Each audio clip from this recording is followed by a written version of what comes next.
कांग्रेस भारत की सबसे पुरानी राजनीतिक पार्टी होने के बावजूद भी आज अपने अस्तित्व की सबसे कठिन लड़ाई लड़ रही है।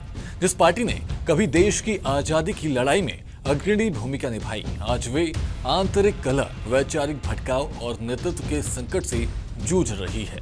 हाल के घटनाक्रम इस बात का स्पष्ट उदाहरण है कि कांग्रेस अब खत्म होने की कगार पर खड़ी है। पार्टी के नेताओं के बयान, उनकी अनुपस्थिति और कानूनी पचड़ों ने इस संकट को और गहरा कर दिया है। पहला उदाहरण है कांग्रेस सांसद उदित राज का विवादास्पद बयान। उन्होंने हाल ही में कहा कि अंतरिक्ष में शुक्ला जी की जगह किसी दलित को भी भेजा जा सकता था। यह बयान न केवल जातिवादी सोच को दर्शाता है, बल्कि कांग्रेस की वैचारिक खोखलापन को भी उजागर करता है। उदित राज का ये बयान पार्टी की उस विचारधारा को सामने लाता है जो समाज को जाति के आधार पर बांटने में विश्वास रखती है।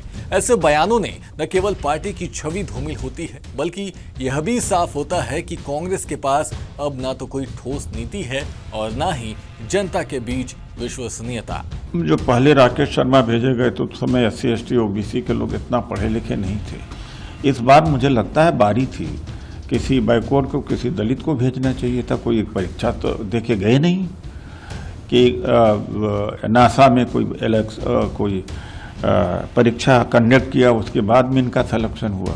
तो किसी दलित OBC को भी शुक्ला जी की जगह पर भेजा जा सकता है। दूसरा, शशि थरूर जैसे वरिष्ठ नेता की पार्टी से दूरी भी कांग्रेस के पतन की कहानी बयां करती है। हाल ही में संसद के मानसून सत्र से पहले हुई कांग्रेस की महत्वपूर्ण बैठक में थरूर अनुपस्थित रहे। उन्होंने पत्र में लिखकर पारिवारिक कारणों का हवाला दिया, लेकिन ये कोई रहस्य नहीं कि थरूर और कांग्रेस नेतृत्व के बीच खटास बढ़ रही है। थरूर का रुख और उनके हालिया बयान, जैसे आपातकाल को काला अध्याय कहना, यह संकेत देते हैं कि वे कभी भी कांग्रेस छोड़कर बीजेपी में शामिल हो सकते हैं। उनकी अनुपस्थिति और पार्टी लाइन से हटकर बयानबाजी यह दर्शाती है कि कांग्रेस अपने नेताओं को एकजुट रखने में भी असमर्थ है।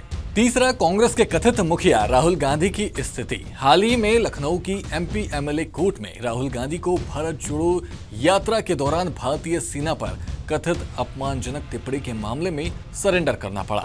हालांकि उन्हें जमानत मिल गई, लेकिन ये घटना उनके नेतृत्व और पार्टी की विश्वसनीयता पर बड़ा सवाल उठाती है।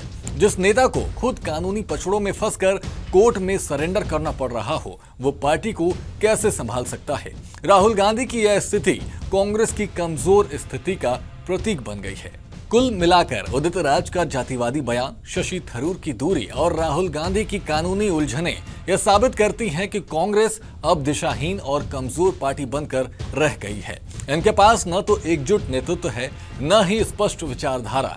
ऐसे में यह कहना गलत नहीं होगा कि कांग्रेस अब अपने अंत की ओर तेजी से बढ़ रहा है। लेकिन आप इस पूरी खबर पर क्या कुछ सोचते हैं, हमें कमेंट कर जरूर बताएं और देखते रहें सूर्य समाचार।